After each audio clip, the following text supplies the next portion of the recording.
Welcome. My name is Brian Walsh.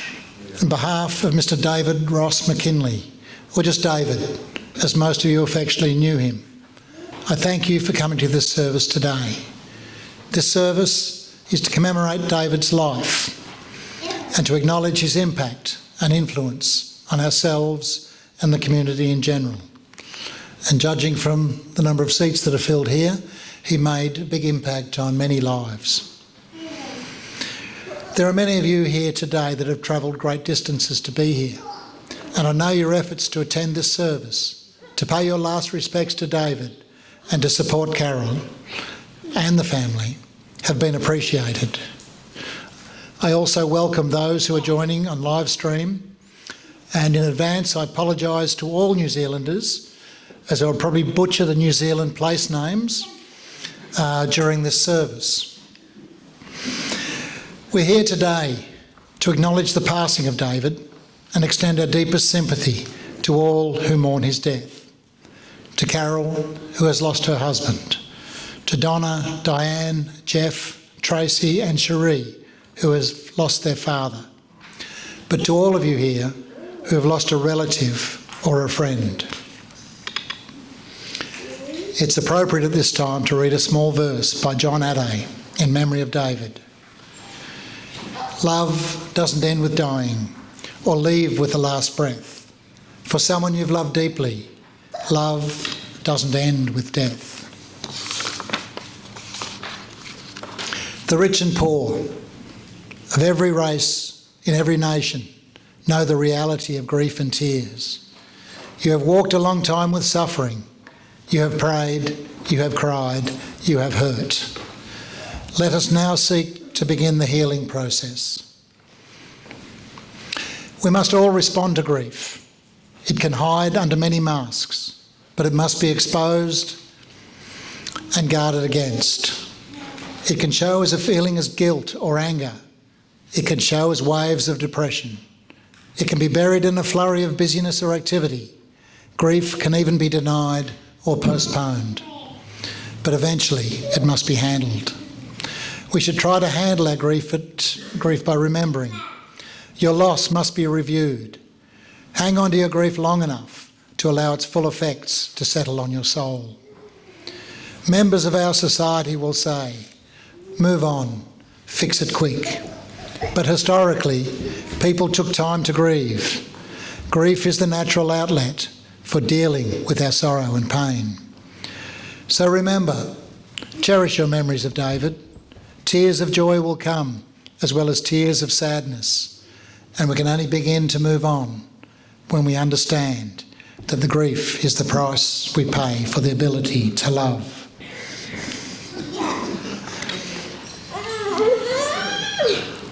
Mind you, a little bit of training in a couple of years, he might be up here.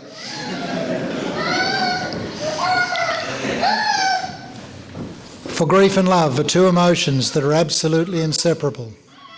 They are like the two sides of the same coin.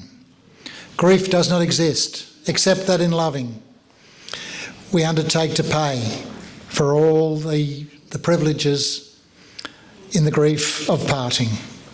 None of us can know when that's going to be. For some, it is sooner. For some, it is later. But inevitably, there is a price to pay. I think it's true. We don't get anything for nothing. Everything has its price. And grief is the price we pay for the privilege of love.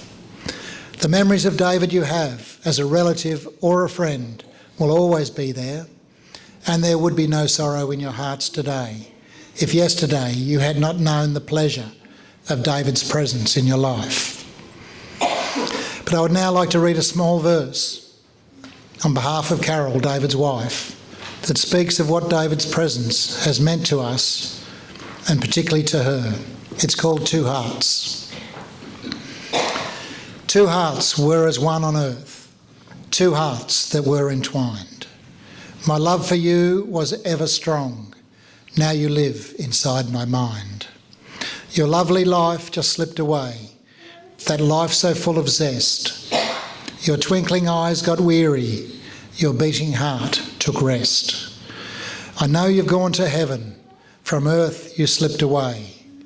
but faith in you, my dearest Lord, keeps me strong each day. Two hearts once beat together, and now one beats alone. I know one day we'll meet, dear Lord, the day you called me home. Hi everyone. I'll be reading the letters of Kiana and Arlene. They're Papa's grandchildren. The first one will be from Kiana. Dear Papa, on the 13th of May you grew your wings and went on your next journey. On the same day, a piece of my heart left with you. It hurts so much that you're actually gone, because to me, you and Nana are people in my life that I think will be alive forever and ever. You're gone but never forgotten. Your princess loves you always and forever, to infinity and beyond.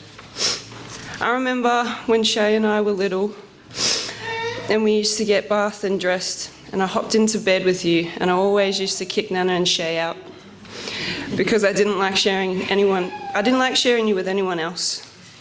As I got older, I learnt I actually had to share you, Papa, with everyone else. Which was okay, I guess. You were my sunshine. You were always a little till the day you died. You were my sunshine. I love you so much, Papa. There was a time when I was little, I did something naughty and you actually told me off. And I tell you what, my little heart broke. Because I had never heard you tell me off before, and I cried and cried for ages. If Nana didn't tell you to say sorry to me, I'd probably still be crying to this day. But I learnt my lesson, that's for sure. I remember when we went in the truck with you and you were catering ice creams, and I said, Papa, I feel like an ice cream, knowing that you had them in the trailer. Then you stopped the truck and you got a big box of ice creams out, and you said to me, don't eat them all at once. It was such a cool moment for me.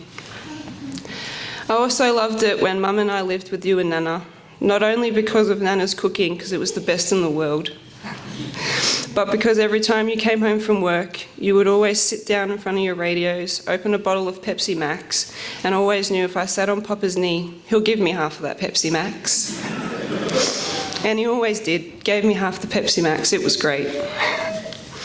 Anyway, Papa, I could write about you all day, but I can't. Other people would like to share their memories with you and funny times they had. So for now, I'll say goodbye. I love you so much, Papa, always and forever. Rest in peace. And this one is from Arlene. Papa, our darling grumpy old Papa. Haha, jokes. It's sad to know that you have left us forever physically, but I know you will always be with us from our brightest days to our darkest days, always spiritually in our hearts. I'm so sorry I couldn't make it back today. We wish we could be by your side to see you and give you a cuddle, or even to tell you how much we love you one last time. Oh, I lost my spot. One last time. But it's okay. Like I said before, I know you'll always be here with us, guiding us through our journeys. I'm honestly the most luckiest and blessed girl out. I have gained 2 extra grandparents that I loved and treated me as their own. We may not be blood, but I have always loved you as my kuko. I remember when the cousins and I would go have a tutu on your radios, and holy, would we get a growling of our lifetimes. You'd think we'd learn from the first time, eh? But no, our tutu fingers didn't. Or when we would come over for Sunday roast, when Papa was nearly always in his chair in the corner snoring his face off. As soon as you would touch the remote, you would hear, "Hey, I was watching that." We're all going to miss you dearly, Papa, especially Nana, and we'll make sure she is sweet as every second of every day. She is all good, Papa. We got her, I promise. Say hello to Nana Arlene and baby Omalarangi for me, and please give them all my love, and I'll see you on the other side when it's my time. Love you forever and always, Papa. Thank you.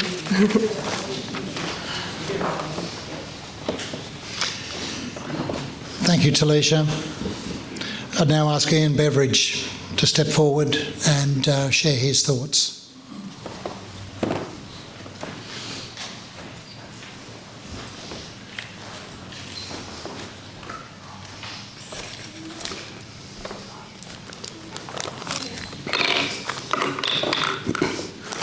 Good afternoon, everyone. Carol asked me to do a eulogy on behalf of the golfing side of things. Now, from all the golfing lads and that, they all send their deepest condolences to Carol and the family. David started playing golf with us and the Ventura Group for over 30 years. And he was pretty much admired by us all, because there were times he could be a bit of a larrikin on the course, but it was all in good fun. But he'd always go on about how far he could hit the ball. He was a big hitter. Unfortunately, he wasn't very straight. Even the koalas had to duck for cover. But, you know, he really enjoyed his golf and the company he was with. And they all very much appreciated David and Carol for everything they did for the golf side. Like, we come up every year September on the grand final weekend, and Dave and Carol would go and organise all the barbecue stuff, pick it up, and they were always at the accommodation to meet us when we got there with the room keys.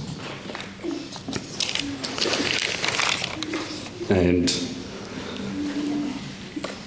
there's another chap you wouldn't know, a chap called Ray Grotus, who worked at Grenda's in the body shop, and he organised a fishing weekend every year, which Dave loved going on.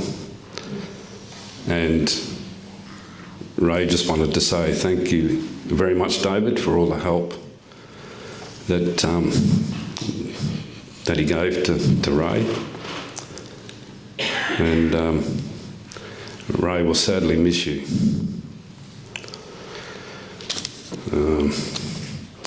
You know, me and Dave, we got on very well together. We constantly kept in touch with each other. And he was that kind of guy that if you asked him to do something, he would do it, not a problem. You know, there was occasion there that I needed scorecards for our golf. Dave and Carol would get in the car, go down and grab all the golf cards for us. So, and of course David always spoke his mind, but it was always for the benefit of us all.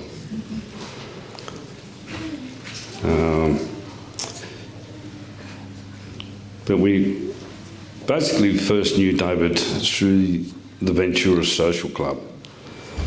And as Carol became president, David would put forward plenty of ideas, some good, some bad. But it was always a great support to Carol.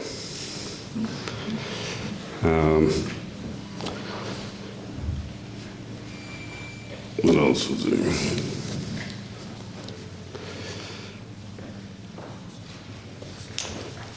Yeah, it was just like what I said before, all the lads, especially Bert and himself, appreciated the help from David. And of course, to Carol, from me and Bert, we will not forget you, and we will help you whenever you need it. All right? And this is just something that I wrote down. David, sadly, although you are no longer here, somehow you remain ever near. Your memories are treasured within my heart.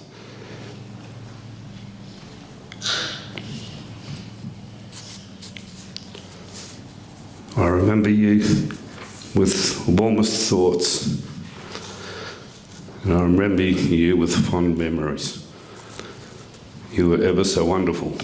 You were one in a million, and you'll always be a precious and unique friend I cared for so dearly. Life is not the same without you.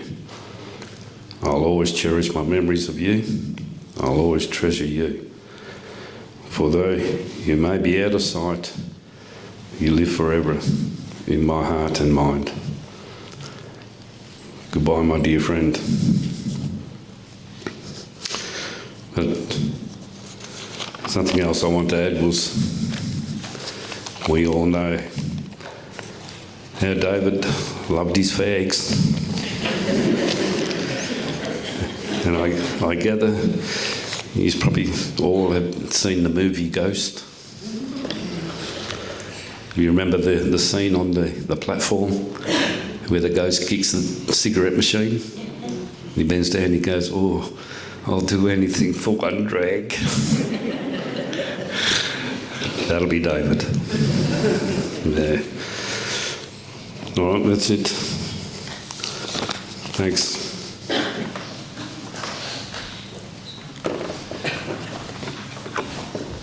Thank you, Ian. I now ask Steve Trebilco to step forward.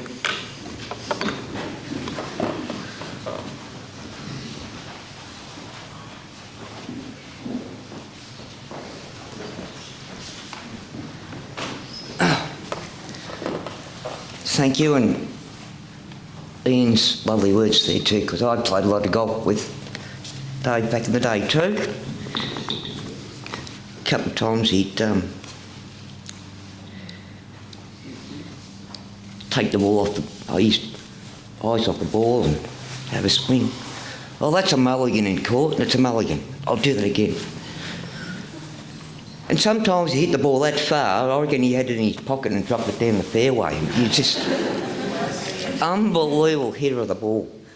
And of course we've all tried to be the same and try and outdrive him, but he's one of the biggest hitters of the ball I've ever played golf with.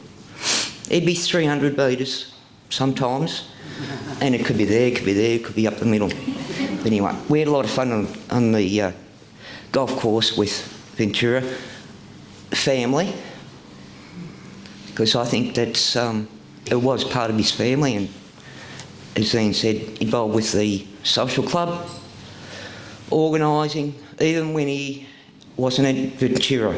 He was still on the committee there, life member, I believe, but he was always wanted to keep the golf club going. And also with fishing trips too, I went on a couple with him too, and we didn't catch much, but we certainly had a few beers, which was good, or whatever beverage he liked at that particular time.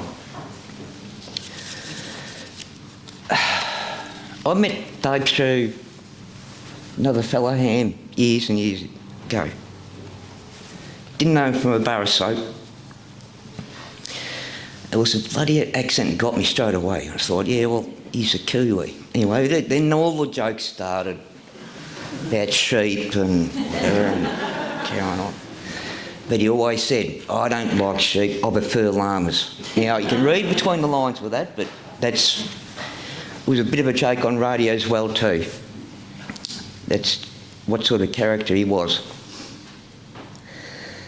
Right, frustrating times was for him to get his radio licence. You know, Dave helped him out, and I think he was pulling his hair out because there's things that he could not grasp. So that's one side. Then we had Morse code. which I helped out quite a bit. And the way to learn Morse code is, he loved his music. I said, just pretend it's music and you'll get the hang of things, whatever. But Dave was telling me, years and years ago, how frustrating it was, and read the book, read the book, read the book. And eventually he got his what's called a novice class licence. And also his CW at 5 words a minute. Then he got his full core theory, went through that study, but there's one thing he didn't do, was 10 words a minute. And it was one of the things that he wanted to do and I wanted to get. It's just it's not a barrier. And we talked about it, and just time after time, come on Dave, I'll send you a bit and whatever, and then he'd lose interest in it again, and then he'd be back again. Go on, I want to do it. But he didn't get around to doing it, which is really frustrating to both of us, I suppose. But he had 3 call signs, VK3 TDM, VK3 JDM, and of course the vanity call VK3 Delta Romeo Ike. We had a lot of good times on the radio. Not much of late, but just about every night, particularly when they moved up here to Cobram, we'd get on the radio at 7:30, Dave, you're on frequency. And I knew probably a couple of months ago, when he wasn't turning up, that he was not as well as we all thought he was, as he went through last year with his therapies and things like that. So that's one thing I'm going to really miss. Even though we probably talked a lot of, crap, but we certainly got on to some interesting subjects. And of course a lot of it was about New Zealand, his race cars, a bit of trouble he got into over there when he was a kid, and he was just a larrikin, and we can certainly say that.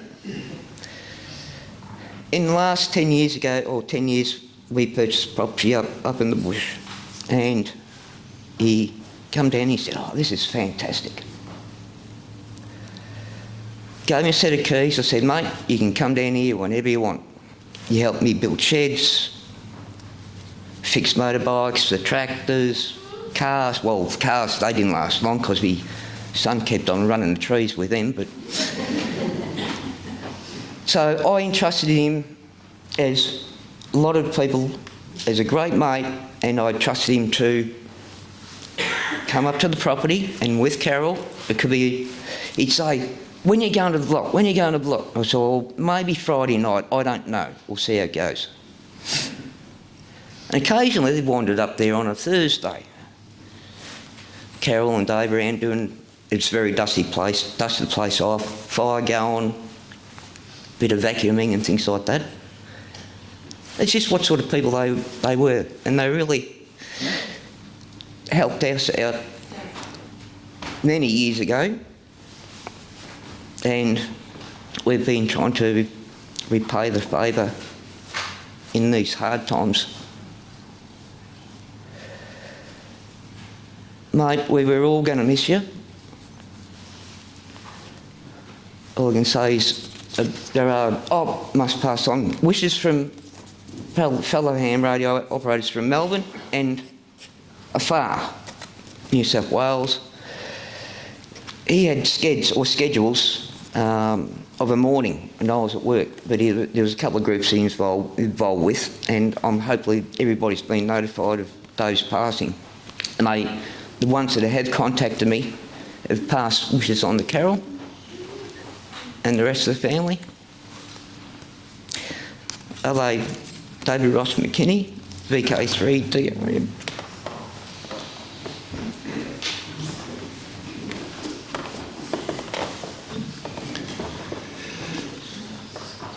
Thank you, Steve.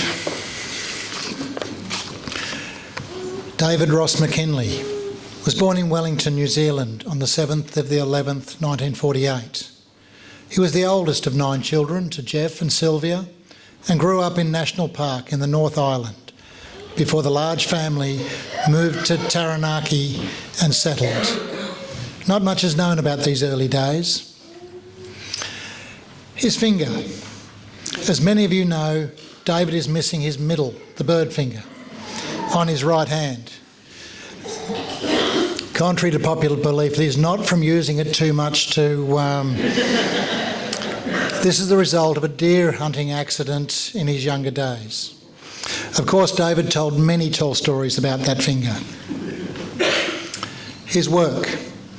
When David met Carol, he was working in a sewing machine factory, operating a knitting machine, where he was making ladies' stockings. Bet you didn't know that. From there, he went on to work as a diesel mechanic for many years, with a bit of dairy farming in between. David had to give up farming as he got leptospirosis, which landed him in hospital a few times. After farming, David went back to mechanics and then on to driving school buses. His interests. David had many interests. CB or amateur radio, speedway, darts, a bingo caller, and was a life member of the Legion of Frontiersmen. David has made lifelong friends throughout his interests over the years. On the 19th of August 1967, David and Carol married at Stratford, New Zealand, and soon their first child, Donna, was born, followed by Diane, Jeffrey, Tracy and Cherie. Most of their married life was spent in Taranaki, where they raised their family. Until in 1985, the first of 13 grandchildren was born, and in the years to come, they added to that with 4 great-grandchildren. With all of David's socialising, he had many more children and grandchildren that he called his own. With his own family and his extended family, David was blessed to have so much love in his short life. Melbourne. In 1989, David and Carol moved to Melbourne to start their new lives, with Tracy and Cherie in tow. In no time, David got a job in Otter Nails in Clayton as a machine operator. A few years later, due to automation, he became redundant. So David took a month off to think about his next move, which just happened to be driving a bus for Ventura Bus Lines in Oakley South. He stayed with Ventura for nearly 10 years and was very active. He was a very active member of the social club, organising events, transport and good times. Many of the friends he made over the years also became part of the extended family. Even after David stopped working at Ventura, he remained a member of the social club, then was later made a life member.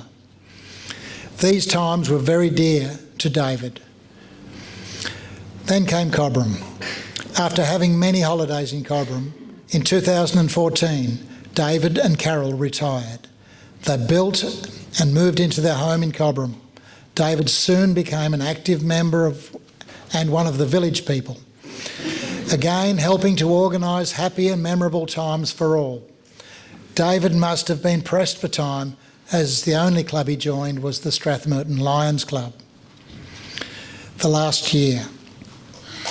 Over this past year, David has fought the good fight, with many trips to Melbourne for treatment, and kept his sense of humour and loved a bit of banter. At the time of his passing, David was surrounded by his loving family. David was 73 years young. Now you've heard some of David's story.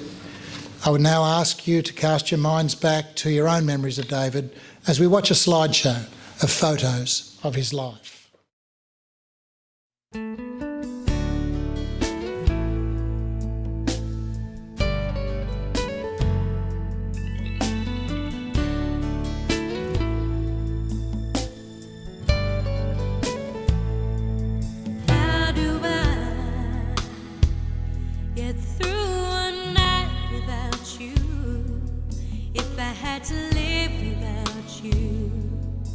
What kind of life would that be? Oh,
be no world left for me and I. Well, baby, I don't know what I would do. I'd be lost if I lost you. If you ever leave, well, baby, you would take away everything real in my life. And tell me now, how do I live without you? I want to know. How do I breathe without you? If you ever go, how do I ever survive? How do I, oh, how do I live?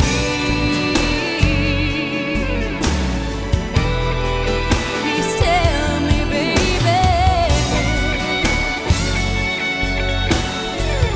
How do I go on if you ever leave? Well, baby, you would take away everything. Need you with me. Baby, don't you know that you're everything good in my life? And tell me now, how do I live without you? I want to know. How do I breathe without you? If you ever go, how do I ever survive? How do I, oh, how do I live?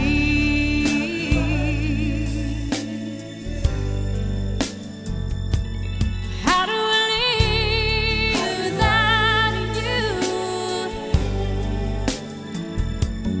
How do I live without you, baby?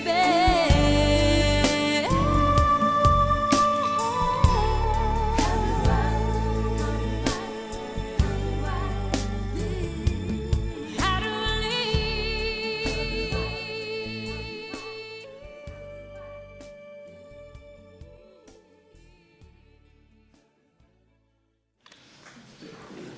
I think that was nice. It showed some of his character, and he always was a man that he was who he was. And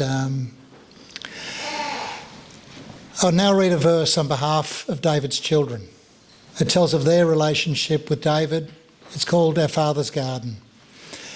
Our Father kept a garden of the heart. He planted all the good things that gave our lives their start. He turned us to the sunshine and encouraged us to dream, fostering and nurturing the seeds of self-esteem. And when the winds and rain came, he protected us enough, but not too much, because he knew we would stand up strong and tough. His constant good example always taught us right from wrong, markers for our pathway that will last a lifetime long. We are our Father's garden. We are his legacy. Thank you, Dad. We love you.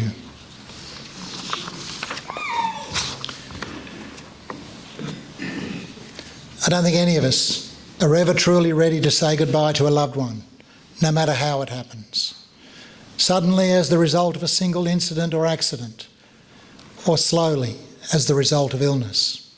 We wish we could have held on to him just a little bit longer. And even when we see death as a friend who brings an end to pain and suffering, there is still something in us that wishes it had all been a bad dream, that David had never taken ill, and life could go back to normal. As David's family and friends, you'll probably realise what I mean when I say that it's one of life's ironies, that even as we rejoice that David is now free of pain, we also long for him, healthy and well, with all his energy back in this life. Our longings leave us tired and aching inside from grief. But you need not feel that way. Although it's true that there was so much more of life that David wanted to experience, there was an enormous amount of things he had already done. David had enjoyed his many jobs. He had travelled. He had the love of his wife Carol for over 50 years, and he has watched his children grow up and has lived to see his grandchildren and his great-grandchildren. In short, David has lived a contented and productive life, a life that he has willingly shared with all of us here. And we must remember that we are here today, not because David has died, but because he has lived. And during his time on earth, he shared his life with us. And although his life has been cut short, it has been filled with love, laughter, and adventure. In 73 years, there are over 25,000 days and nights. And I'm sure that when you leave this service today, that David would much prefer that you remembered the hundreds, and for some of you thousands of days and nights you shared with him, rather than the one day in more than 25,000 that he died. But it is now time to take our leave of David, who we'll always remember with great warmth and appreciation. We return to our daily lives, resolved to follow his example of courage and sharing, to live our lives more fully with the same integrity and purpose, cheerfulness and love. I would ask you all now to join with me as we pray for David in the words of the Lord's Prayer. Our Father, who art in heaven, hallowed be thy name. Thy kingdom come, thy will be done, on earth as it is in heaven. Give us this day our daily bread, and forgive us our trespasses, as we forgive those that trespass against us. And lead us not into temptation, but deliver us from evil. For thine is the kingdom, the power and the glory, forever and ever. Amen. And now we come to the end, remembering that death is not extinguishing the light. It is only putting out the lamp, because the dawn has come. So, dear Lord, help us now find peace in our own hearts as we remember David. Today we lift up our hearts in gratitude for the life of David, for all the goodness bestowed upon him during his life, for all that he was to those who loved him, and for everything in his life that reflected goodness and love. Help us to be confident to release him, to accept his death in the same way we accepted his life, and to enjoy every day to the full, never holding back on what we believe to be our course in life. May we rejoice in David's life, be thankful that his life touched on ours, surround us and all that mourn today with continuing compassion. Do not let grief be without end or overwhelm us, but rather draw us closer together in faith and love. Amen. And now I would like to read a final verse on behalf of David's grandchildren and great-grandchildren. It's called Family Tree. I keep hearing a voice that says, "Grieve not for me. Remember the best times, the laughter, the song, the good life I lived while I was strong. Continue my heritage, I'm counting on you. Keep smiling and surely the sun will shine through. My mind is at ease, my soul is at rest, remembering all, how I was truly blessed. Continue traditions, no matter how small. Go on with your life, don't worry about falls. I miss you all dearly, so keep up your chin. Until the day comes, we're together again." We are drawing close to the end of the service, so before I get there, I would like to thank each of you for attending this service today, for the comfort and condolences you've expressed to one another, and thank you for the kindness and friendship you've shown David over the time you've known him. And I would also like to remind you that you're all invited to share refreshments, fellowship, and your memories of David in the adjacent church hall when the service is concluded. Now it's just across the concrete over there. So to conclude, we are grateful for the life that David has lived and for all that his life has meant to us. So tenderly and reverently, we commit the body of our beloved David to the elements from which all life comes and in the end, all life returns. David, you will be forever in the memories of all who knew and loved you. And it is with this final goodbye to you that all of us here say, we will remember you until we meet again. And so we say, we are glad he lived. We are glad we saw his face, felt his touch and heard his laughter. We are comforted to know all pain has ended and that his spirit is free. We will leave this service with all our memories of David, thankful in the knowledge that he has been part of our lives and that his memory will continue to be an inspiration to us all. I'd ask the casket bearers to step forward now in preparation for David's final journey to the crematorium.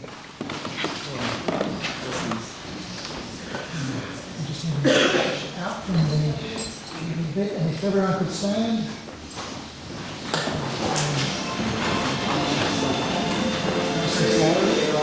First stars in English and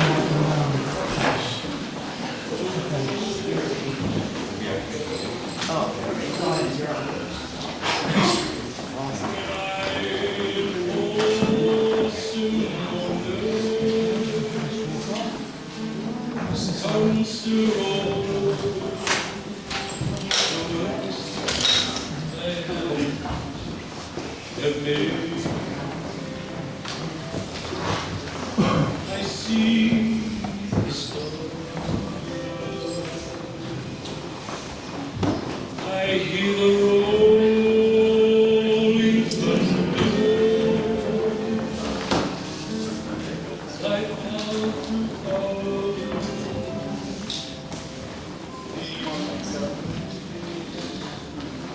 Display.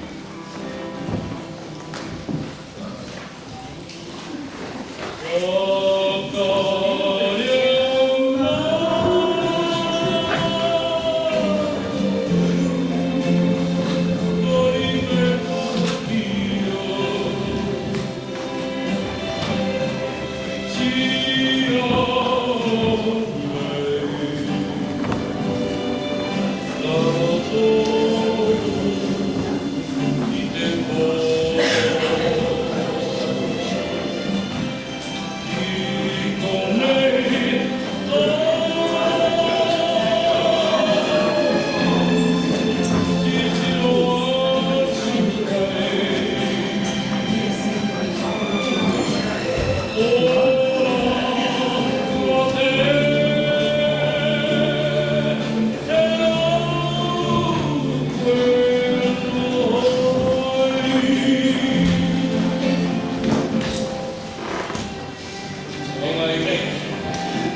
Division